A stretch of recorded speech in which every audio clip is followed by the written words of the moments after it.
What will it take for the New Orleans Saints to do something they haven't been able to do in each of the last two seasons, beating Philadelphia in Philadelphia? We got all that and a little bit of lagniappe for you on today's episode of Locked On Saints. You are Locked On Saints, your daily New Orleans Saints podcast. Part of the Locked On Podcast Network, your team every day.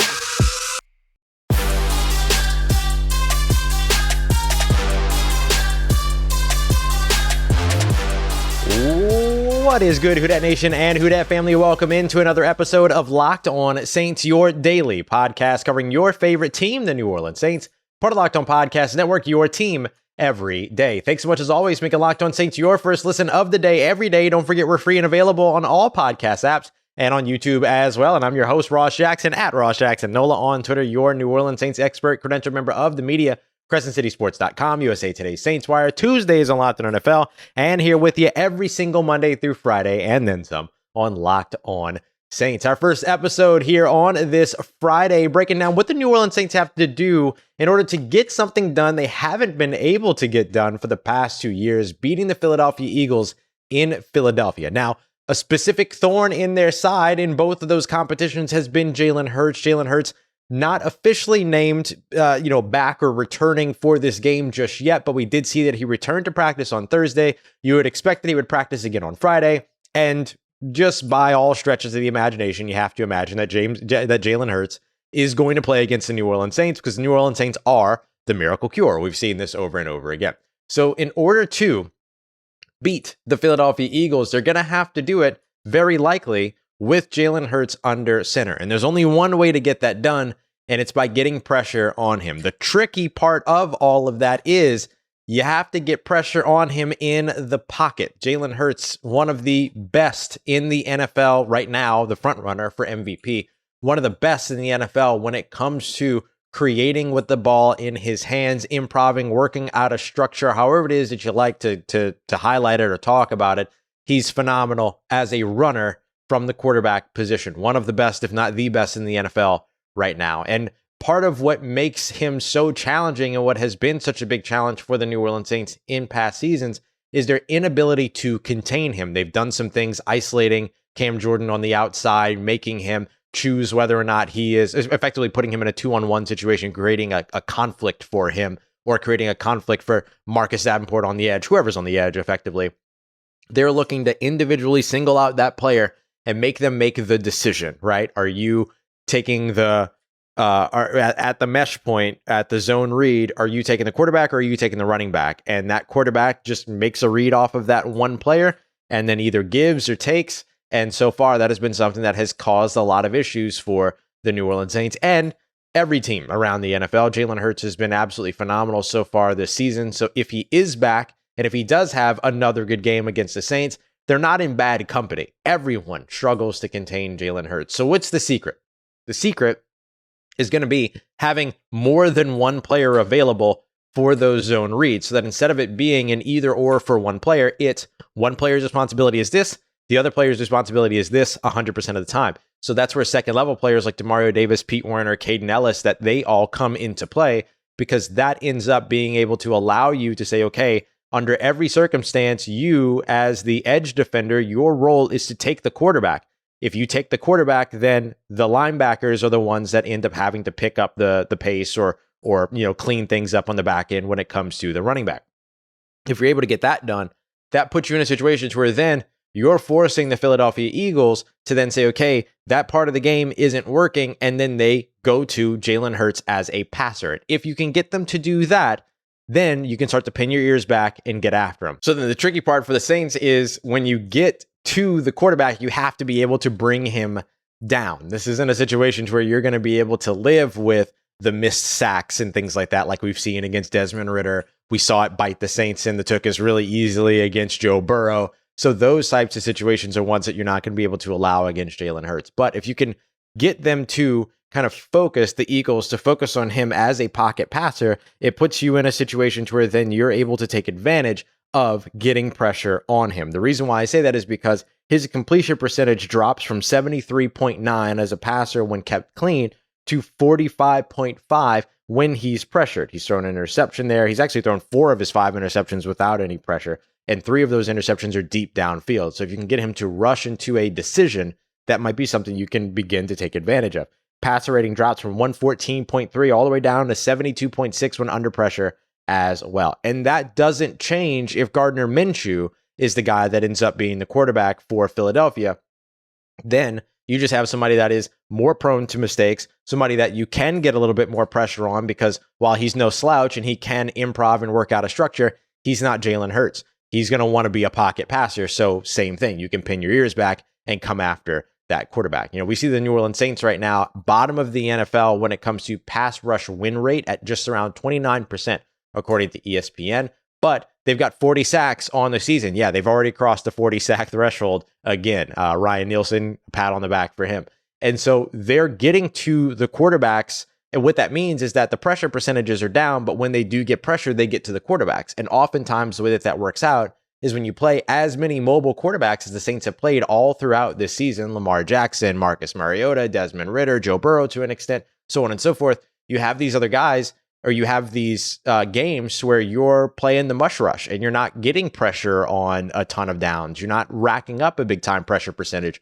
But then when you play against the pocket passers like Derek Carr and Matt Stafford and all these guys, and I guess you could look at, I guess Deshaun Watson was probably a better comparison to the mobile quarterback than Joe Burrow being the better of the pocket passers, my bad. But when you play those guys, then you have the opportunity to just pin your ears back and go after them. So that's where you see the sack numbers come from for the Saints. So those are the spaces where you want to see the Saints really have an impact against Jalen Hurts. It's keeping contain on him, which is going to mean not allowing any one player to be left in a 2-1 situation or having to be a conflict guy, having that support from the second level, all of that. But then on the other side, if you can force them to stay in the pocket, getting the pressure on the quarterback, whoever the passer is, whether it's Hurts or it's Minshew, and more than just getting the pressure, getting them down, right? Getting the sack, and then reminding them over and over again that you're there. You've got a guy like Cam Jordan, who is just a couple of sacks away from the official franchise sack record. I don't know that he's going to get those this week against Jalen Hurts, but he's got just as much motivation as anybody to go in there and rustle up as many of these sacks as he can get and try to be that pressure player. But they're going to have to stop the run game as best they can first, and then hopefully build a deficit over on the offensive side. So that's the next kind of piece to all this. If you really want to take advantage of the pass rush or get your pass rush to take advantage of that opposing offense, you've got to have a lead on your offensive side, forcing the opposing team to throw the ball. Can the Saints get that done? We'll find out. There is a way, though, and we'll be breaking that down a little bit later. But speaking of pass rush, there is another element that works in the New Orleans Saints' favor. It's the absence of Lane Johnson. Just how unsuccessful the Philadelphia Eagles have been without Lane Johnson in their lineup is worth noting. So we're going to get to that here as we continue on with today's episode of Locked On Saints. And today's episode is brought to you by the National Highway Traffic Safety Association. Did you know that driving high is considered driving under the influence? That's right, driving under the influence is against the law in every state, even in states where marijuana is legal. That means that if you're driving high, you could get a DUI. And if you think that law enforcement officers can't tell when you're high, you're wrong. Your friends can tell, your coworkers can tell, your family can tell, everyone can tell. So what makes you think that law enforcement officers can't tell when you're driving high? Driving under the influence of marijuana can slow your response time and change how you perceive time and speed. So even if you think you're fine to drive when you're high, you're not. Because the bottom line is, if you feel different, you drive different. So driving high is driving under the influence. So remember, drive high, get a DUI, paid for by the National Highway Traffic Safety Association. All right, family, continuing on with today's episode of Locked On Saints. Thanks, as always, for making us a part of your day and, of course, your first listen of the day. Don't forget to go and check out Locked On Sports today as well for your second listen. Figure out everything going on around the NFL, around the world of sports. I was also on today's episode in the third portion of the show with my take around how the New Orleans Saints are not going to cede the spotlight to anybody. They are going to be a relevant team one way or another with a wild offseason on the way. So make sure you go and check that out. Continuing on with today's episode, though, the Lane Johnson effect. The Philadelphia Eagles not expected to have star right tackle Lane Johnson, somebody that Nick Sirianni, the Philadelphia Eagles head coach, called the best right tackle in football. Of course, Ryan Ramczyk is right in there in that conversation as well, or at least has been right there in that conversation as well. But the Lane Johnson effect is a big one for the Philadelphia Eagles. If you didn't catch our crossover Thursday episode with myself and Locked On Eagles host Gino Camilleri, one of the things that Gino brought to the table was just how bad the Philadelphia Eagles have been when Lane Johnson doesn't play. And I don't just mean in terms of pressure percentage surrendered, sacks surrendered, anything like that. Win-loss record. They are 3-10 over the last 13 games since 2020 in which they did not have Lane Johnson in the lineup. And that is a big deal. We watch the New Orleans Saints go through injuries all the time on their offensive line, but still find a way to win. And, look, and find ways to lose in some situations, right? But oftentimes we've seen them find ways to win over the course of the past 5 or 6 years or so when those offensive line injuries really started to set in. The Philadelphia Eagles, they found ways to get it done as well, but Lane Johnson is a huge piece of what that offensive line is, along with, of course, Jason Kelce, their star center. So what does that mean if Lane Johnson can't go? And by the way, that was just since 2020, they're 3-10, but they're also 12-21 over the 33 career games that he has missed so far. So it's usually not good for the Philadelphia Eagles when they don't have Lane Johnson. And one of the reasons why this is important in this matchup is the very guy that we've been talking about today in terms of somebody that can come in and help to, I guess, set the tone as a pass rusher in this one, Cam Jordan. That's his immediate matchup right there. Lane Johnson. So if you've got a Jake Driscoll, for instance, that ends up coming in instead, that's a guy that Cam Jordan should be able to rack up the pressures against, win against on the defensive line. The difference, though, is going to be, are they going to be kind of focusing early on in the mush rush? And by mush rush, by the way, all that I mean is that, like, you kind of play back. You're not really going after the quarterback. Pressure is not actually your goal. You're just trying to take away the run lanes, play contain, all those things. So if the Saints start out there, that's going to end up saving up a lot of energy for a guy like Cam Jordan toward the end of the game where you really want him to have the biggest impact.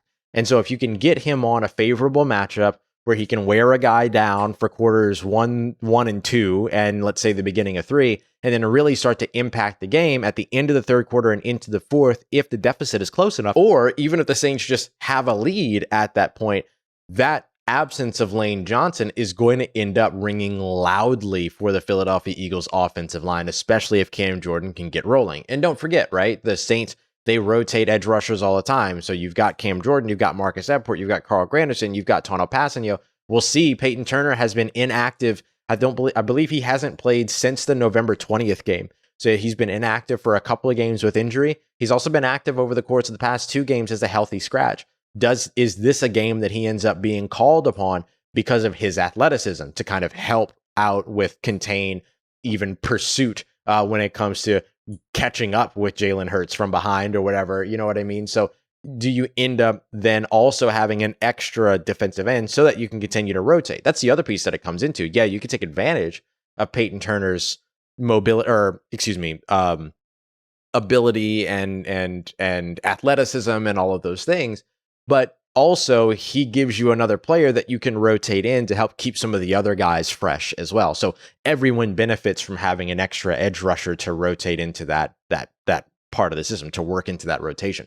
So do we see him active this week as opposed to inactive as we've seen over the course of the past couple of weeks? One other thing that I'll bring up here, we had mentioned that Jalen Hurts has has had some drop-offs when it comes to facing pressure. That's another place where Lane Johnson, or the lack of Lane Johnson, ends up having a big impact. Philadelphia Eagles give up a good bit more pressure when Lane Johnson isn't in the lineup. So that could be a way that the New Orleans Saints end up taking advantage of that drop off. And just one more reminder of that, we've seen him drop off Jalen Hurts from completing 74% of his passes to completing just 45% of his passes. We've watched that NFL passer rating drop from 114.3 to 72.6. And he's only faced a pressure rate of around 30% so far this season. So if you can all of a sudden move that up to 33, 35%, those extra what is that, extra 7 plays or so in a game ends up having a pretty big impact in terms of how you might be able to take advantage or take control of that game. I picked the Philadelphia Eagles to win on the crossover Thursday, but I kind of gave a score that was like, if the Saints win, I could see it by the same score. I'm not willing to rule the Saints out in this game. They've got a lot to play for here, and they have a lot to play for, both in terms of keeping their playoff hopes alive, what slim hopes there are. And by the way, they don't just have one path to the playoffs here. They could win the NFC South, sure, but there's still a path to the 7th seed, which takes a lot of help. They need like the Commanders to lose out. They need the Lions to win a game. They need the Packers to win a game. They need another team to lose out. Like there's a lot that has to go on here. I think it's the Seahawks that have to lose out. There's a lot that has to go on here in order for them to even be in that conversation. But they're still playing for that. They're still playing because it's their job to do so, and this is what they love to do. But also, like, do you really want to be the team that gets beat and then the opposing team locks up the number 1 seed and gets a top 10 pick from you? Like, that's not great. So I think in that case, the New Orleans Saints have a lot to play for here. So I'm just simply not ready to count them out. But if they want to be able to get a win and take advantage of getting pressure on Jalen Hurts, getting pressure on that Philadelphia Eagles offense, one of the big things they're going to have to do is score points on their side of the ball. The New Orleans Saints haven't allowed more than 20 points or 20 or more points over the course of the past 4 games. So can they keep that going, but can they also step up their scoring? There is one specific thing that will allow them to do that if they can continue to take advantage of it as they have all season, and it comes down to zone coverage. We're going to break that down as we continue on to wrap up today's episode of Locked On Saints. And today's episode brought to you by BetOnline, the number one source for all of your sports wagering needs. They got everything that you need, from odds, lines, and props to news, scores, and even sports podcasts as well. I know you love sports podcasts because you're listening and you're watching to this one. You can go and check out what they've got to offer over at BetOnline as well. The fastest and easiest way for you to keep up with all of the trends and action. It's awesome. And right now, BetOnline, by the way, has the odds for the New Orleans Saints Philadelphia Eagles game. At the time that I'm recording this, Philadelphia Eagles heavily favored, 6-point favorites in this one, and completely understandable as to why. You wonder if when Jalen Hurts is announced the starter, or whenever that decision is made, or Garrett Minshew's announced the starter, how the line will move. But you have to imagine it's going to open up a little bit once I assume Jalen Hurts is named the starter going into this game. So there's a lot to take advantage of right now. There might even be more to take advantage of down the road. And of course, there's so much more than just New Orleans Saints odds. There's the entire NFL, NBA, MLB, NHL, everything that you're looking for. You can find over at BetOnline, where the game starts. Let's get it, Who Dat Nation. Wrapping up today's episode of Locked On Saints with the big key over on the Saints offensive side in order to get a win this weekend over the Philadelphia Eagles, and the game plan for how they can get it done. The big key for them on the offensive side is simply putting points on the board. Alvin Kamara is going to be a big part of that if he's able to make it back to practice. We'll learn a little bit more about that later on today. But it seems that, even with missing Wednesday and Thursday's practice, at this point, it's just kind of about getting reps and getting into the game plan. But this guy's been a part of the offense since 2017. Very likely knows what it is that the New Orleans Saints are going to be doing against the Philadelphia Eagles, probably being kept apprised of everything going on, even when he's away for the personal matter. But we'll see if he's made his way back on Friday, later on when the injury reports come out. So for New Orleans, if they want to put points on the board, Alvin Kamara, yes, a big part of that. Taysom Hill, absolutely a big part of that. Those two guys on the ground are going to be very important. But the passing game should have its pick of the litter in terms of its ability to make plays and put points on the board as well. Last week, in the evening game between the Philadelphia Eagles and the Dallas Cowboys, Dak Prescott went 24 of 24 against the Philadelphia Eagles when they were in zone coverage. That's per ESPN's Next Gen Stats, or the NFL's Next Gen Stats. That's a big deal. And that is the reason why I bring that up, is because Andy Dalton's been very good against zone so far this season, and so have his receiving options. For instance, Chris Olave, who is absolutely no slouch against man coverage either. This guy's just good no matter what he does. I mean, ESPN just put out a new set of wide receiver metrics, including ways to measure separation as well as catchability, all those other things. And he's a top 10 wide receiver, the highest ranked rookie wide receiver as well. So if he's good to go this week, which would be great for him, he missed last week with the hamstring. that would be fantastic for the New Orleans Saints. And he would certainly see a large workload, because if the Eagles are going to go with their usual heavy zone coverage, here's how Chris Olave has performed so far in zone. He's been targeted 57 times. He's got 38 catches. It's a 66.7% reception percentage. That's very good. He's also got 590 yards, averaging 15.5 yards per catch against zone coverage. Only got 1 touchdown in zone. He's only got 3 receiving touchdowns on the season. Passer rating of 84.7 when targeted there, including only 1 drop in there as well. So he has been awesome. 2.77 yards per route run is up there with some of the best in the NFL as well. Next, or some of the best in terms of guys that are most frequently targeted, right? Next up, Juwan Johnson, right? Juwan Johnson has been awesome against zone coverage as well. Targeted 28 times when facing zone coverage, 21 catches for 285 yards, and 4 of his 7 touchdowns have all come against zone coverage. 75% completion percentage and a pass rating of 131.7 when targeted. And oh no, it doesn't stop there. They've also got another good weapon against zone. Rashid Shaheed, the star undrafted rookie of this year's class, he has caught 14 passes on 16 targets in zone coverage, 302 yards, pair of touchdowns as well, and a perfect 158.3 passer rating when targeted against zone coverage. So we spoke weeks ago about the young core, particularly in the passing game for the New Orleans Saints, that they can build their entire future around. Juwan Johnson at tight end, and then the tandem of Chris Olave and Rashid Shaheed at wide receiver. And then, of course, you have Alvin Kamara, who can continuously get involved there too. You'd love to see him get another one of those option routes, hit one of those big. If he can't, then maybe this is the opportunity that you start to see Eno Benjamin get going as well. But there is absolutely an opportunity here for the New Orleans Saints to lean on and build a game plan against the 3 talented pass catchers that they have. I did a visit on a different Philadelphia Eagles podcast, not Locked on Eagles, but a different show. And we were speaking about how, people were asking, the New Orleans Saints, like, they've been losing all of their receiver options. How bad has that been so far this season? And I kind of had to help explain to them that, like, the Saints are actually kind of in a positive right now, not because of the injuries. I mean, they've lost Michael Thomas, they lost Jarvis Landry, who we expected to be 2 of the biggest parts of the 2012 season. But in the past, Michael Thomas has been the only option outside of Alvin Kamara. Now, all of a sudden, the Saints have 3 options outside of AK in Chris Olave, Rashid Shaheed, and Juwan Johnson. So while the outside perception might look like, oh, all of their pass catchers are falling off and they don't have anybody available, they're actually 3 times now as loaded as they were before in the passing game. So if they're going to go against a heavy zone coverage team, which we've seen them excel against before in the recent past, the Las Vegas Raiders, the Los Angeles Rams, these guys are all heavy zone approach over on the defensive side, although the Rams will mix in a little bit more of the kind of zone, match concepts and things like that. Fact of the matter is that they have excelled against those teams because of what their offense can do and how their offense can produce. So do expect Alvin Kamara and Taysom Hill to be a big part of this week's game. They are players that are, going to see a lot of opportunity on the run game. The Saints are going to want to control the clock, keep the ball out of Jalen Hurts' hands, which means they're going to have to convert some third downs. But what we saw last week was a team that was willing to be a little bit more aggressive. There were some conservative issues earlier on, but they became a little bit more aggressive, and we saw it against the Falcons as well, particularly on third downs, actually throwing the ball past the 6. Novel idea.